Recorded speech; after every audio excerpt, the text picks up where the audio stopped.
Good morning, students. Now we are going to discuss about our NCERT question answers. Okay. First chapter we will discuss about the fundamental unit of life. Okay. On page number 59 there is a question: who has discovered cell and how? Okay, students. किसने और कैसे खोजा? Cell were discovered in 1665 by an English botanist, Robert Hooke. He used a primitive microscope to observe cell in a cork slice. Now, second question: why is the cell called the structural and functional unit of life? Cell को structural and functional unit, life का structural and functional unit क्यों कहते हैं? Cell constitute various components of plants and animals. A cell is the smallest unit of life and is capable of all living functions. Cells are the building blocks of life. This is the reason why cells are referred as the basic structural and functional unit of life. All cells vary in their shape, size and activity they perform. In fact, the shape size of cell is related to the specific function they perform. Okay, students. हर एक, चाहे वो कोई plant हो, animal हो, वो सभी cell से बने होते हैं. सेल को स्मॉलेस्ट यूनिट बोला जाता है किसी भी एनिमल या प्लांट का, और इससे लाइफ के हर एक फंक्शंस एक्टिवेट होते हैं. ये बिल्डिंग ब्लॉक है, मतलब जैसे कोई बिल्डिंग बनी है एक एक ईंटों से मिलकर बनी होती है, इसी तरीके से हमारी बॉडी भी एक एक सेल से मिलकर बनी होती है. यही रीजन है कि हम उसको स्ट्रक्चरल एंड फंक्शनल यूनिट बोलते हैं. ओके, इसके शेप, साइज, एक्टिविटी ये सब अलग अलग होती हैं.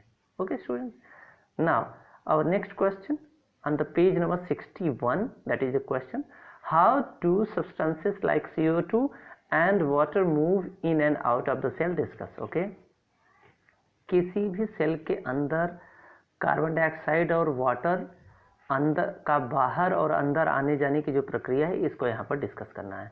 The cell membrane is selective permeable and regulate the movement of substances in and out of the cell. Okay, जो हमारा सेल मेम्ब्रेन होता है वो सेलेक्टिवली परमिएबल है. अब आइए देखते हैं कार्बन डाइऑक्साइड का मूवमेंट कैसे होता है.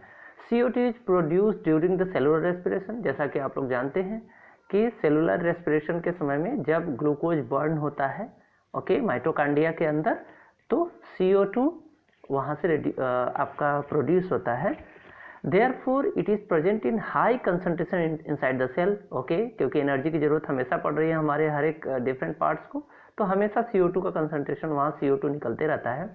This CO2 must be exceed out of the cell, तो इसको बाहर भी होना चाहिए. In the cells external environment the concentration of CO2 is low as compare to that inside the cell. Therefore, according to the principle of diffusion, CO2 moves from a region of higher concentration inside the cell towards a region of lower concentration. Okay, diffusion का system क्या होता है, जिसमें क्या होता है कि CO2 यानी कोई भी गैसियस कंटेंट जो होता है वो हाई कंसंट्रेशन से वो किस ओर जाता है, लोअर कंसंट्रेशन की ओर. Similarly oxygen enters the cell by the process of diffusion. Same as ऐसे ही ऑक्सीजन भी आपका अंदर एंटर करता है किसी भी सेल के अंदर. Okay, diffusion when the concentration of oxygen inside the cell is low as compare to its surrounding की अपेक्षा में जब CO2 का कंसंट्रेशन सेल के अंदर लो होता है, तो इस तरीके भी क्या हो जाता है, ऑक्सीजन अंदर एंटर कर जाता है. Movement of water. Okay, water का मूवमेंट कैसे होता है? Water moves from a region of high concentration to a region of low concentration through the plasma membrane. Okay, यहाँ पर किसके थ्रू वाटर जाता है? प्लाज्मा मेम्ब्रेन के through. The plasma membrane act as semi permeable membrane. ये कैसे work करता है? एक सेमी परमिएबल मेम्ब्रेन की तरह वर्क करता है. And this movement of water is known as osmosis. और इस वाटर का अंदर एंट्री करना, इसको हम क्या बोलते हैं? ऑस्मोसिस बोलते हैं. However the movement of water across the plasma membrane of cell is affected by the amount of substance dissolved in the water. Okay, यानी वाटर का जो मूवमेंट है वो वाटर के अंदर अवेलेबल डिजॉल्व जो साल्ट होते हैं उसके अकॉर्डिंग ये क्लियर करता है. Okay, now why is the plasma membrane called the selectively permeable membrane? अभी आप लोगों ने पढ़ा है, ओके। अब इसको हम सेलेक्टिवली परमिएबल मेम्ब्रेन क्यों बोलते हैं प्लाज्मा मेम्ब्रेन को? द सेल मेम्ब्रेन और the plasma membrane is known as selectively permeable membrane because it regulates the movement of substance in and out of the cell. क्यों? क्योंकि ये substances के अंदर आने और बाहर जाने की प्रक्रिया को ये रेगुलेट करता है, नियंत्रित करता है. This means the plasma membrane allows the entry of only some substances and prevent the movement of some other materials. Okay, अब ये क्या करता है कि कुछ ही सब्सटेंसेस को अंदर आने देता है, बाकी को वो अंदर आने नहीं देता है. इसी कारण से हम इसको सेलेक्टिवली परमिएबल मेम्ब्रेन बोलते हैं. Okay, now on page number 63 there is a question, fill in the blank where you have to complete it. Question is that fill the gap in the following table is illustrating differences between prokaryotic and eukaryotic cells. Okay students, देखिए first size generally जो आपके prokaryotic cell का होता है वह 1 to 10 μm होता है. 1 micrometer that is 10 to the power 6 meter. Okay, size generally that is large 5 to 100 micrometer. Okay, now second, nuclear region poorly defined because of absence of nuclear membrane. Okay, and known as nucleoid. Okay, क्योंकि इसमें nucleus well defined नहीं होता है और इस कारण इसको क्या बोला जाता है, न्यूक्लियाइड बोला जाता है. जबकि यूकैरियोटिक में वेल डिफाइंड न्यूक्लियस होता है और ये इसके चारों ओर क्या पाया जाता है, न्यूक्लियर मेम्ब्रेन पाया जाता है. क्रोमोजोम्स इसमें केवल सिंगल होते हैं, जबकि इसमें मोर देन 1 क्रोमोजोम्स पाए जाते हैं. Membrane bound cell organelles are absent. Membrane bound cell organelles, इसमें डिफरेंट सेल ऑर्गेनेल्स नहीं होते हैं, जबकि यूकैरियोटिक सेल में डिफरेंट सेल ऑर्गेनेल्स होते हैं, जैसे mitochondria, plastids etc. These are present there. Okay, now page number 65 there is a question, can you name the 2 organelle we have studied that contain their own genetic material? आपको 2 ऐसे organelle का नाम बताना है जिसका खुद का जेनेटिक मटेरियल होता है. Okay, that is mitochondria and plastid are the 2 organelles that contain their own genetic material. Both these organelles have their own DNA and ribosomes. Okay students, mitochondria और प्लास्टिड के अंदर उनका खुद का जेनेटिक मटेरियल होता है और both the organelle have their own DNA and ribosomes. उनका खुद का डीएनए और राइबोसोम्स भी होता है. Okay, now second question, if the organization of a cell is destroyed due to some physical and chemical influence, okay, what will happen? Okay, अगर एक cell destroyed हो जाता है किसी केमिकल या फिजिकल इन्फ्लुएंस की वजह से, वो अगर खराब हो जाता है, डिस्ट्रॉय हो जाता है, तो क्या होगा? Cell is the smallest unit of life which is capable of all living functions. Okay, ये स्मॉलेस्ट यूनिट है, ये हर एक फंक्शन को ये कैरी ऑन करता है. If the organization of a cell is destroyed due to some physical and chemical influence, then the ability of cell to perform all living functions such as respiration, nutrition, excretion would be affected. Okay, अगर एक cell 1 by 1 एक cell करके अगर destroy होना शुरू होगा तो different जो भी लाइफ प्रोसेसेस होती हैं, रेस्पिरेशन, न्यूट्रिशन, एक्सक्रीशन, ये अफेक्टेड होंगी और इस तरीके से पर्टिकुलर वो ऑर्गेनिज्म अफेक्टेड होगा. Why are lysosomes known as suicidal bag? Lysosomes को सुसाइड बैग क्यों कहते हैं? Lysosomes are membrane bound vascular structure and contain powerful digestive enzymes. Okay, इनके अंदर मेम्ब्रेन बाउंड वैस्कुलर स्ट्रक्चर्स होती हैं और इनके अंदर डाइजेस्टिव एंजाइम्स पाए जाते हैं. These enzymes are capable of breaking down of any foreign food particle or microbes entering the cell. Okay, cell के अंदर जो भी कोई भी फॉरेन मटेरियल आता है उसको वो ब्रेक डाउन करने का ये काम करते हैं, इवन देन माइक्रोब्स को भी. Sometimes lysosomes can use self destruction of a cell by releasing these digestive enzyme within the cell. Okay, कभी कभी ये लाइसोसोम्स ये भी करती हैं कि वो कंप्लीट सेल को ही डिस्ट्रॉय करने के लिए हाइड्रोलिटिक एंजाइम वो सिक्रेट करती हैं और सेल को ही वो क्या कर देती हैं, वो उनको मार देती हैं. Hence they are known as suicide bag. इस तरीके से इनको हम सुसाइडल बैग कहते हैं. जैसे सुसाइडल बैग होने का मतलब खुद से खुद को मार देना. ओके, और where are proteins synthesized inside the cells? Okay, ribosomes are the site of protein synthesis. You have already studied. Ribosomes are very small structures found either in a free state suspended in cytoplasm or attached to the surface of endoplasmic reticulum. Okay, कहाँ पर protein synthesis होता है? Ribosomes में होता है. Okay, ribosomes are very small structure found in free state में भी पाए जाते हैं और साइटोप्लाज्म में सस्पेंडेड भी होते हैं, attach to the surface of endoplasmic reticulum. ER यानी इंडोप्लाज्मिक रेटिकुलम से भी ये लगे होते हैं. They are composed of ribonucleic acid and protein. Okay, वो किससे बने होते हैं? राइबोन्यूक्लिक एसिड और प्रोटीन से बने होते हैं. Now we are going to discuss about our exercise, question answer of exercise. अभी इसके पहले जो भी क्वेश्चन हम लोगों ने डिस्कस किया है ये हमारे हर एक जो भी डिफरेंट पेजेस हैं उस पर कुछ क्वेश्चंस दिए हैं. Okay, now make a comparison to write down ways in which plant cells are different from animal cell. अब यहाँ पे आपको डिफरेंस करना है कि प्लांट और एनिमल सेल में अंतर क्या होता है. Okay student, animal cells are generally small in size. Okay, but plant cell are comparatively larger. Cell wall is absent. Okay, animal cell में सेल वॉल नहीं पाया जाता है. But the plasma membrane of plant cell is surrounded by a rigid cell wall of cellulose. Okay, cellulose की rigid cell wall से ये क्या होते हैं? प्रोटेक्टेड होते हैं. Except the protozoan euglena no animal cell possesses plastid. Okay, euglena को छोड़कर बाकी कोई ऐसे नहीं है जिनमें कि प्लास्टिड न पाया जाता हो. ओके, प्लास्टिड आर एब्सेंट, जबकि प्लास्टिड प्लांट सेल में नहीं पाए जाते हैं. Okay, vacuoles in animal cells are many and small and temporary. Okay, okay, vacuoles in animal cells are many. Animal cell में वैक्यूल्स पाए जाते हैं और जो छोटे और बड़े होते हैं. Okay students, now most mature plant cells have a permanent and large central sap of vacuole. Okay, लेकिन प्लांट सेल के अंदर कैसे क्या होता है? एक बड़ा सा आपका वैक्यूल पाया जाता है, जबकि जनरली एनिमल सेल में ये कई होते हैं और छोटे छोटे होते हैं.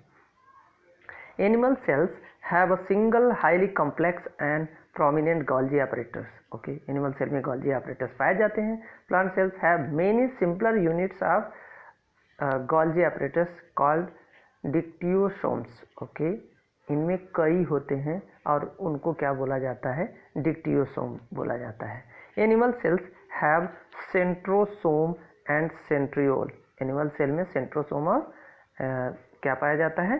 सेंट्रियोल पाया जाता है. Plant cells lack centrosome and centriole, जबकि प्लांट सेल में ये दोनों नहीं पाए जाते हैं. Okay students, now how is a prokaryotic cell different from eukaryotic cell. आइए अब देखते हैं कि प्रोकैरियोटिक सेल और यूकैरियोटिक सेल में क्या अंतर होता है. Okay students, prokaryotic sales generally the size that is 1 to 10 micron. The cell is eukaryotic cell is generally large, that is 5 to 100 million. Nuclear region is called nucleus and is not surrounded by nuclear membrane. Prokaryotic cell में ये जो होता है ये किससे ये nuclear membrane से bounded नहीं होता है. Okay, nuclear material is surrounded by a nuclear membrane, लेकिन यूकैरियोटिक सेल में न्यूक्लियस के चारों तरफ एक कवरिंग पाई जाती है. Only a single chromosome present. Okay, prokaryotic cell में केवल एक ही आपका पाया जाता है genetic material, chromosome. Okay, more than 1 chromosome is present. Okay, लेकिन आपका यूकैरियोटिक सेल में एक से अधिक पाए जाते हैं. Okay, nucleus is absent. Prokaryotic cell में न्यूक्लियस नहीं होते हैं, जबकि in eukaryotic they are present. Membrane bound cell organelles are absent. Membrane bound cell organelles नहीं होते हैं. ओके, यानी डिफरेंट टाइप के सेल ऑर्गेनेल्स इनके अंदर नहीं पाए जाते हैं. Membrane bound cell organelles, okay, इनमें सेल ऑर्गेनेल्स होते हैं जो अलग अलग पाए जाते हैं. Cell division by fusion or budding, no mitosis. इनमें सेल डिवीजन होता है. ओके, वो भी फ्यूजन या बडिंग के द्वारा होता है, जबकि जो आपका यूकैरियोटिक सेल है इनमें सेल डिवीजन माइटोटिक यानी माइटोसिस और आपका मियोसिस दोनों तरीके से होता है। Okay students, now third question is that what would happen if the plasma membrane rupture or break down. Okay, अगर प्लाज्मा मेम्ब्रेन रप्चर हो जाता है तो क्या होगा सेल के साथ। Plasma membrane is a selectively permeable membrane of a cell that contain its homeostasis. What is homeostasis? Constant internal composition of the cell. Okay, जो भी डिफरेंट कंपोजिशन होते हैं, डिफरेंट मटेरियल्स होते हैं, वो प्लाज्मा मेम्ब्रेन के अंदर होते हैं। इफ इट रप्चर्स और break down the constant internal chemical composition of the cell will be lost. Okay, cell का जो अंदर डिफरेंट मटेरियल होते हैं वो क्या हो जाएंगे, वो आपके खराब हो जाएंगे, एक तरीके से हम कह सकते हैं। Okay, and it will not be able to perform its basic function. Okay, different materials उसके अंदर नहीं है, इसलिए वो डिफरेंट एक्टिविटीज सेल के अंदर जो भी हो रही हैं वो नहीं हो पाएंगी। Such a cell will with ruptured plasma membrane is killed. और इस तरीके से जिस सेल के पास अपनी प्लाज्मा मेम्ब्रेन नहीं होगी वो क्या हो जाएगा, उसकी डेथ हो जाती है। Okay, now question number 4, what would happen to the life of a cell if there is no Golgi apparatus। अगर किसी एक सेल के पास गोल्जी apparatus नहीं है तो उसके साथ क्या होगा। The material synthesized in ER are stored, sorted, modified, packaged and dispatched to the various target inside and outside of the cell through the Golgi apparatus, packs product in the vesicle and secretory vesicles। Okay, इनका पहले देखें इसका काम क्या है। इनका काम क्या है कि डिफरेंट मटेरियल्स जो भी होते हैं उसके अंदर सिंथेसाइज होते हैं, स्टोर करना, उसको बदलना, पैकेजिंग करना और डिस्पैच करके डिफरेंट टारगेट सेल ऑर्गन तक पहुंचाना, ये इनका काम होता है। Okay, in some cases some complex sugar that is cellulose may be made from simple sugar in Golgi apparatus। Okay, the Golgi apparatus is also involved in the formation of cells which will not be possible if Golgi apparatus is not there। Okay, जब cell आपका dead हो जाता है new cell को बनाने में मदद करते हैं, अगर ये नहीं होंगे तो पॉसिबल ही नहीं होगा न्यू सेल का बनना। ओके स्टूडेंट्स, नाउ और fifth question, which cell organelle is known as powerhouse of the cell and why? That is very important question। Mitochondria are known as powerhouse of the cell because they contain enzymes that are needed for stepwise oxidation of food stuff, that is carbohydrates, fat and lipid। Okay students, present in the cells to CO2 and water। अब देखिए cell के अंदर जो different food stuffs होते हैं वो step wise उनका break down होता है। ओके, और इस तरीके से कार्बन डाइऑक्साइड और वाटर इसके साथ साथ एनर्जी रिलीज होती है। Oxidation of food releases energy which is used to form high energy ATP, adenosine triphosphate molecule. और इस तरीके से जो oxidation food release energy, oxidation जब फूड का ऑक्सीडेशन हो जाता है तो एनर्जी रिलीज होती है जिसका प्रयोग एटीपी के मॉलिक्यूल्स को बनाने में किया जाता है। ATP is known as energy currency of the cell. Okay, ये सेल की एनर्जी करेंसी बोली जाती है।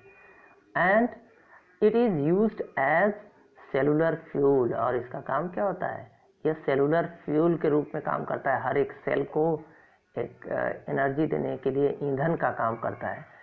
Energy stored in ATP is used to bring about energy requiring activities of the cell as photosynthesis, protein synthesis and muscle contraction. और इस तरीके से क्या हो जाता है, डिफरेंट एक्टिविटी के लिए जो एनर्जी की ज़रूरत होती है वो ये एटीपी यही इसका यूटिलाइजेशन किया जाता है।